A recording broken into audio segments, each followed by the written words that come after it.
Hello guys, स्वागत है मेरी नई वीडियो में। और ये वाली वीडियो लेट आ रही हो उसके लिए सॉरी, क्योंकि मैं बीच में बीमार पड़ गया था। लेकिन इसके बीच में भी मैंने वीडियो की थोड़ी बहुत रिकॉर्डिंग की है, जिसकी वजह से आप लोगों को मेरी स्टार्टिंग की वॉइस थोड़ी अजीब सी लगेगी, तो आप लोग उस चीज़ को इग्नोर कर देना। और अब इंट्रो लगाते हैं और शुरू करते हैं।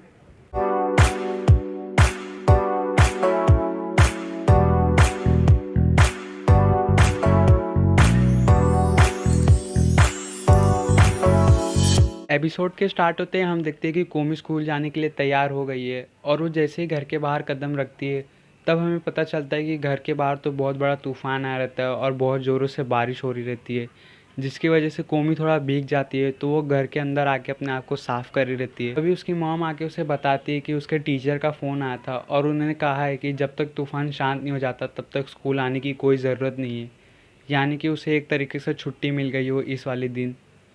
और कोमी ये सुनकर थोड़ा खुश होती है कि उसे छुट्टी मिल गई है, लेकिन कोमी थोड़ा दुखी भी होती है कि आज वो अपने फ्रेंड से नहीं मिल पाएगी। और फिर कोमी एक कमरे में जाकर शीशे के पास बैठ कर देख रही रहती है कि कितने ज़ोरों से बारिश हो रही है। और कोमी थोड़ा एक्साइटेड होकर शीशे पे फूंक मारकर वहाँ पे एक बिल्ली की ड्राइंग बनाती है।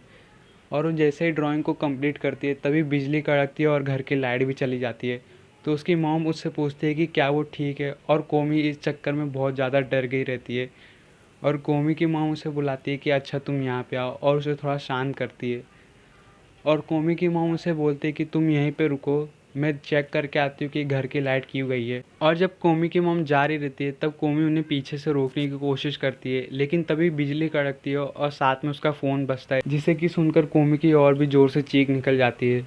तब हमें पता चलता है कि तादानू का फ़ोन आ रहता है और तादानू से फ़ोन पे पूछता है कि क्या हम दोनों थोड़ी देर बात कर सकते हैं। तो कोमी बोलती है कि हाँ हम कर सकते हैं। तो तादानू उसे बोलता है कि तुम जहाँ पे रहती हो मैंने सुना है कि वहाँ पे बहुत ज़ोरों से तूफान आया हुआ है और वहाँ की बिजली भी चली गई है, क्या तुम ठीक हो? तो कोमी बोलती है कि हाँ मैं ठीक हूँ। और वो जैसे बोलती है कि मैं ठीक हूँ तभी बिजली कड़कती है और कोमी की ज़ोरों से चीख निकलती है। तो तादानू उसे फिर से पूछता है कि क्या वो ठीक है? तो कोमी बोलती है कि हाँ वो ठीक है। लेकिन तातनु समझ जाता है कि वो उसे खाली जताने के लिए बोल रही है कि वो ठीक है। तो कोमी उसे फ़ोन पे बोलते हैं कि अच्छा सुनो, क्या हम दोनों थोड़ी देर और भी बात कर सकते हैं? तो तादानु बोलता है कि हाँ ज़रूर हम दोनों कर सकते हैं। और फिर वो दोनों बात करने लगते हैं, जहाँ पर दरवाजे के बाहर खड़ी होकर कोमी की मॉम देखती है कोमी को, और बहुत ही ज़्यादा खुश होती है कि कोमी भी किसी से बात करती है इन रियल लाइफ। और तब तक तूफ़ान भी थम जाता है और फिर सीन शिफ्ट होता है। हम देखते हैं कि तूफ़ान थमने के बाद सारे बच्चे लोग स्कूल आ गए आफ्टरनून में। और यमाई को थोड़ा अनकंफर्टेबल या फिर बोल सकते थोड़ा बोरिंग फील हो रहा रहता है, क्योंकि उसे कोमी की पेंटिंग्स देखनी है। और तादानु पीछे से आके उसे बोलता है कि चुप हो जा साथ में। और तभी तादानु पीछे से आके बोलता है कि क्या कहा इसने अभी। और यामाई अपने बात को आगे बढ़ाते हुए बोलती है कि कोमी हमेशा तुम ही क्यों ब्लू यूनिफॉर्म और फुल ब्लैक सॉक्स को पहन के आती हो? मेरे दिल में हर बार यही बात उठती है कि तुमने कौन से कलर का पैंटीज पहन के रखा है। और यमाई कोमी की तरफ देखते हुए सोच रही रहती है और उसके मुंह से लार टपक रहा रहता है। तभी वो बेंच पे हाथ मारती है और बोलती है कि उसे कोई ना कोई तो तरीका देखना पड़ेगा कोमी की पैंटीज देखने का। और वो जब ये सोच रही रहती है तभी उसको दिखता है कि उसके लार में से उसका चेहरा रिफ्लेक्ट हो रहा है। तभी उसे एक आइडिया आता है और वो कोमी की तरफ जाके बोलती है कि कोमी चलो बाहर चल के खेलते हैं। और तादानु को लगता है कि कोमी नहीं मानेगी, लेकिन कोमी मान जाती है। और फिर ये सारे लोग ग्राउंड में आते हैं, जहाँ पर ग्राउंड में आते ही नाजमी यहाँ वहाँ भागना शुरू कर देती है। और यमाई का प्लान ये रहता है कि बारिश में जितना भी पानी जमा हुआ है वो उस पानी के रिफ्लेक्शन से देखेगी कि कोमी ने कौन से कलर की पैंटीज पहन रखी है। और यमाई अपने प्लान में आगे बढ़ती है और वो जैसे ही पानी में पीक लेने जाती है तभी नाजमी आके उसके पानी में पैर मार देती है। तो यमाई थोड़ा गुस्सा होकर नाजमी को बड़े प्यार से बुलाती है कि नाजमी ज़रा यहाँ आना। तो और तादानु नाजमी को देख के बोलता है नाजमी भाग जा यहाँ से। और तभी हवा चलती है तो यामाई हवा का फ़ायदा उठाने की कोशिश करती है, लेकिन कोमी अपना स्कर्ट पीछे से पकड़ लेती है। तो यामाई बोलती है कि अगर इससे भी काम नहीं बना तो मैं फोर्सफुली जाऊंगी। और वो कीचड़ में स्लिप होते हुए बोलती है कि अरे मैं तो फिसल गई। और वो फ़ोटो खींचने लगती है, लेकिन कोमी के स्कर्ट पे मिट्टी लग गया रहता है, जिसकी वजह से उसके फ़ोटो में भी मिट्टी आ जाता है। तो यामाई अपना फ़ोन पटकते हुए बोलती है कि भगवान भी कोमी से प्यार करते हैं। तभी नाजमी आके बताती है कि देखो रेनबो खिला है। तो यामाई बोलती है कि रेनबो वो सब बकवास है। और फिर वो जैसे ही रेनबो की तरफ देखती है तो उसका माइंड पूरी तरीके से चेंज हो जाता है और वो पेंटिस के बारे में भूल जाती है। और फिर सीन शिफ्ट होता है, हम देखते हैं कि क्लासरूम में खाली 4 स्टूडेंट बैठे हैं, जिनका कि नाम रहता है चिराय, शिनोबी, सोनोदा और तादानु। और गाइस मैंने इन चारों में से किसी का भी नाम गलत लिया रहेगा तो प्लीज़ मुझे माफ़ कर देना। और ये तीनों बैठकर यहाँ पे करने वाले लेजेंडरी टॉक्स। लेजेंडरी टॉक्स का आप लोगों को मैं अभी मतलब समझा देता हूँ। ये तीनों यहाँ पर बैठकर बात करने वाले कि ये लोग उनके क्लास में से कौन सी लड़की को डेट करना चाहेंगे।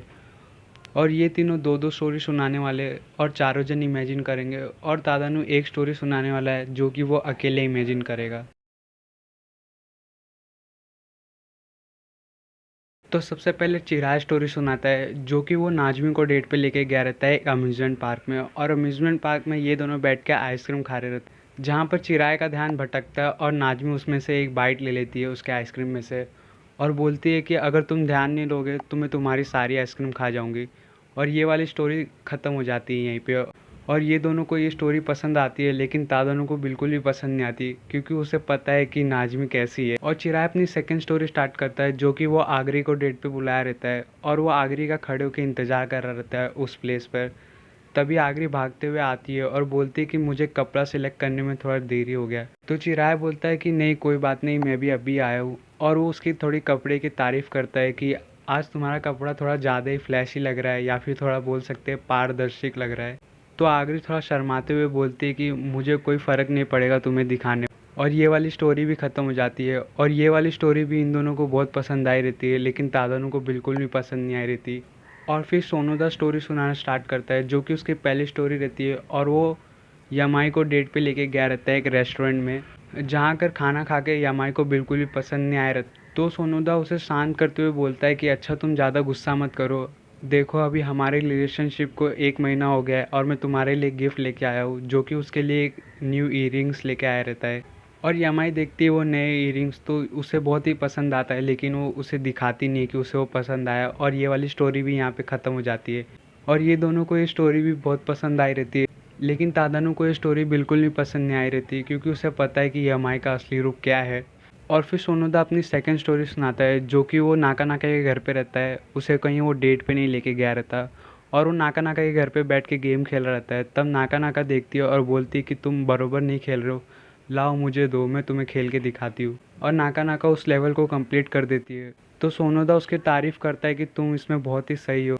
और नाका नाका इम्प्रेस होते हुए बोलते हैं कि ये अच्छा था क्यों, है ना। और यहाँ पे एक नाका नाका का बड़ा ही प्यारा सा सीन दिखाया जाता है जो कि पर्सनली मुझे बहुत अच्छा लगा था ये वाला सीन।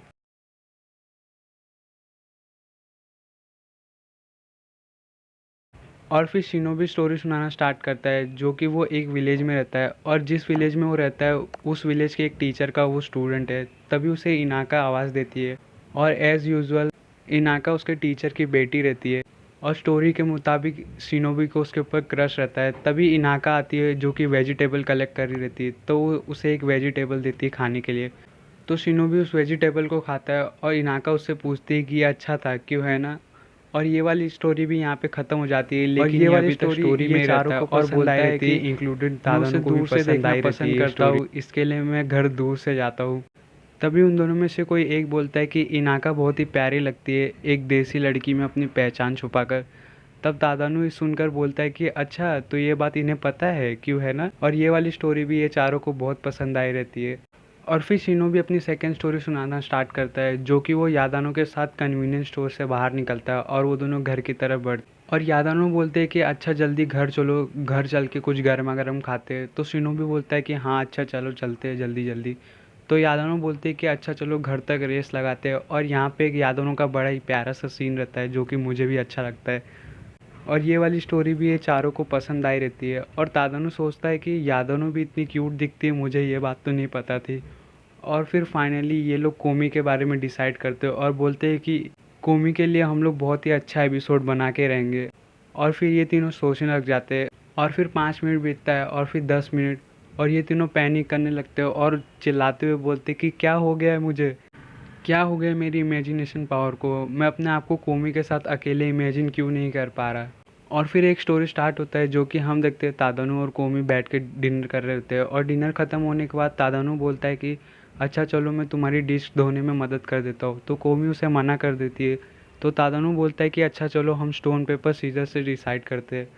और फिर कौन जीतता है मुझे ये तो नहीं पता और तादानु जाके डिश धोने लगता है। तो कोमी से देखा नहीं जाता तो कोमी उसके पास जाती है और धीरे धीरे करके और भी पास जाने लगती है। और ये वाली स्टोरी यहाँ पे ख़त्म हो जाती है और तादानु अपना सर पटकने लगता है, बोलता है कि ये मैं क्या सोच रहा हूँ अभी।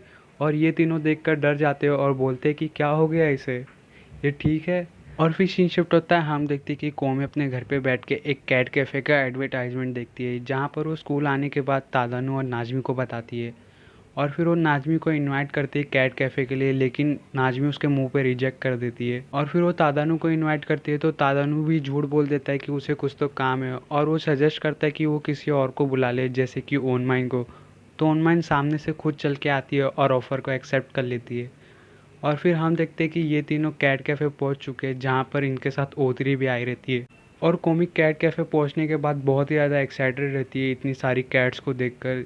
और फिर ये तीनों अंदर जाते हैं, जहाँ पर कोमी के पास एक भी कैट नहीं आती। वहीं दूसरी तरफ ओनमाइन के पास एक दो और ओतरी के पास बहुत सारी कैट्स आती है, जिसे कि देखकर कोमी को बहुत ही ज़्यादा जेलस फील होता है ओनमाइन से। तो ओनमाइन उसे सजेस्ट करती है कि वो सोती हुई बिल्ली के पास जाए और अपना हाथ उसके सर पर रख कर देखे। लेकिन कोमी उस बिल्ली के पास जाती तो है, लेकिन उसे यहाँ वहाँ से देखने लगती है। कोमी ये सोचती है कि उस बिल्ली की वो नींद ना ख़राब कर दे, तो ओनमाइन सोचती है कैट से भी घबराती है इतना। तभी हम देखते हैं एक ब्लैक कैट को, जो कि इस कैट कैफ़े का खुद को बॉस मानती है, और उसे ह्यूमन बिल्कुल भी पसंद नहीं है एज़ यूजुअल, क्योंकि उसे लगता है कि ह्यूमंस बहुत ही ज़्यादा मतलबी है और वो कैट्स को छूना पसंद करते हैं बिना उनके परमिशन या फिर बिना उनकी फीलिंग्स को जाने हुए। और वो अपनी स्टोरी को बता ही रहती है, तभी उसके स्टोरी के बीच में दूसरी बिल्ली आके इंटरप्ट कर देती है। तो उसके चेहरे पे मारते हुए बोलती है कि मेरे स्टोरी में इंटरप्ट मत करो। और वो बिल्ली आकर कोमी के बारे में बताती है उस ब्लैक कैट को। तो फिर वो ब्लैक कैट जैसे ही कोमी की तरफ देखती है तो उसे लगता है कि इस ह्यूमन में ज़रूर कुछ ना कुछ तो बात है। तो कोमी एक जगह पे मायूस होकर बैठ जाती है और फिर थोड़ी देर तक एक भी कैट कोमी के पास नहीं आती। और फिर वो ब्लैक कैट खुद डिसाइड करती है कि वो खुद जाएगी कोमी के पास, और फिर वो उठ के कोमी के पास जाती है और फिर वो कोमी के गोद में जाके बैठ जाती है। और फिर वहाँ की केयर टेकर आके खुद कोमी को बताती कि ये कैट किसी के पास भी नहीं जाती। तो कोमी उस कैट को उठाती है और फिर बोलती है, जिसे कि सुनकर सारे लोग इम्प्रेस हो जाते हैं। और तभी ओनमाइन एक फ़ोटो क्लिक करके तादानु को भेज देती है, और तादानु उस फोटो को देखकर अपना मुंह बना लेता है और अपना चेहरा ज़मीन पर रख देता है और बहुत ही ज़्यादा पछता रहता है अपने फैसले पर कि कोमी के साथ ना जाकर। और एज अ पनिशमेंट वो 3 दिन तक उस फोटो को यूज़ करता है वॉलपेपर के रूप में। और फिर सीन शिफ्ट होता है, हम देखते हैं कि यमाई कोमी के सामने कन्फेस करती है और उसे आई लव यू बोल देती है, और कोमी को इस बात से कोई फ़र्क नहीं पड़ता। तब हमें पता चलता है कि वो लोग एक गेम खेल रहे हैं, जिस गेम का नाम लेता है द लव। और इस गेम के आप लोगों को मैं रूल समझा देता हूँ। इस गेम में आपको कुछ नहीं करना पड़ता है। जिस बंदे के साथ आपने शर्त लगाई है इस गेम की, उससे जाकर खाली आपको कोई लव के रिलेटेड कोई शब्द बोलना है या फिर कोई भी चीज़ आप बोल सकते हो, जिससे कि सुनकर वो एम्बेरेस हो जाए या फिर शर्मा जाए। अगर सामने वाला बंदा शर्मा गया तो आप लोग वो गेम को जीत जाओगे। और ये गेम के लिए यामाई ने कोमी को चैलेंज दिया रहता है और कोमी एक्सेप्ट भी कर लेती है ये गेम खेलने के लिए। और यामाई बोलती है कि अच्छा कोमी, अब तुम्हारी बारी, तुम मुझे आई लव यू बोलकर दिखाओ। और यामाई को इस बात से कोई भी फ़र्क नहीं पड़ता, चाहे वो जीते चाहे वो हारे, उसे खाली ये सुनना है कि कोमी उसे प्यार करती है, बस इतना ही। और यामाई अपने आप को तैयार करती है दिखाने के लिए कि वो तैयार हो गई है, और वो अपने मन में सोचती है कि अभी कोमी से बोलने वाली है आई लव आई लव। और यही सोचते सोचते यामाई खुद ही शर्मा जाती है और वो गेम शुरू होने से पहले ही हार जाती है। तो यामाई बोलती है कि अच्छा सॉरी, चलो वापस से गेम स्टार्ट करते हैं। तभी नाजमी आ जाती है और बोलती है कि तुम लोग क्या कर रहे हो। तो यामाई अपने मन में बोलती है कि ये कहाँ से आ गई, और उसे झूठ बोल देती है कि हम लोग कुछ भी नहीं कर रहे। और नाज़मी कोमी को बुलाते हुए बोलते हैं कि अच्छा बाय द वे कोमी, यहाँ देखो। और वो कोमी को प्रपोज कर देती है और बोल देती है आई लव यू, जिसे कि देखकर तीनों का मूड ख़राब हो जाता है। और नाज़मी चिल्लाते हुए बोलती है कि ये देखो मैं जीत गई, तुम लोग इसी के बारे में बात कर रहे थे ना। तो कोमी उसे सर हिलाते हुए मना करती है। तो नाज़मी बोलती है कि अच्छा चलो तादानु डिसाइड करेगा कि तुम हारी हो कि नहीं। तो तादानु कोमी की तरफ देखता है और बोलता है कि उसने कोई भी शब्द नहीं कहा, तो कोमी सेफ़ है। और कोमी को इस गेम में और भी मज़ा आने लगता है। और फिर यामाई और नाज़मी 2-3 बार कोशिश करते कोमी को एम्बेरेस करने का, लेकिन कोमी बिल्कुल भी नहीं शर्माती। तो नाज़मी बोलती है कि अच्छा ऐसी बात है, तो अब मुझे अपना अल्टीमेट वेपन यूज़ करना ही पड़ेगा, अब तादानु तुम्हारी बारी है। तो तादानु बोलता है क्या मैं? और फिर वो कोमी की तरफ देखता है और बोलता है कि नहीं नहीं नहीं, मैं नहीं बोल सकता। तो नाज़मी बोलती है कि इसमें शर्माने की क्या बात है, ये खाली एक गेम है। अगर तुम इसी तरीके से मना करते रहोगे तो मुझे लगेगा कि तुम्हारे दिल में कोमी के लिए फीलिंग्स है। तो तादानू समझ जाता है कि अब वो यहाँ वहाँ और नहीं भाग सकता, क्योंकि नाजमी ने ऐसे शब्दों का इस्तेमाल किया जिससे की वजह से वो बच नहीं सकता। तो तादानू अपने आप को तैयार करता है और बोलने जाता है आए, तभी वो खुद ही शर्मा जाता है। तो नाजमी बोलते हैं कि तुम हार गए। तो तादानू बोलता है कि कैसे, मैंने तो अभी तक कुछ कहा ही नहीं। तो नाजमी बोलती है कि जो कहने वाला है वो खुद ही शर्मा गया, और ये भी एक गेम का रूल रहता है। तो तादानू अपने हार मान लेता है और ये वाला गेम यहीं पे ख़त्म हो जाता है। और गेम ख़त्म होते ही कोमी अपनी सीट से उठकर बाहर जाने लगती है।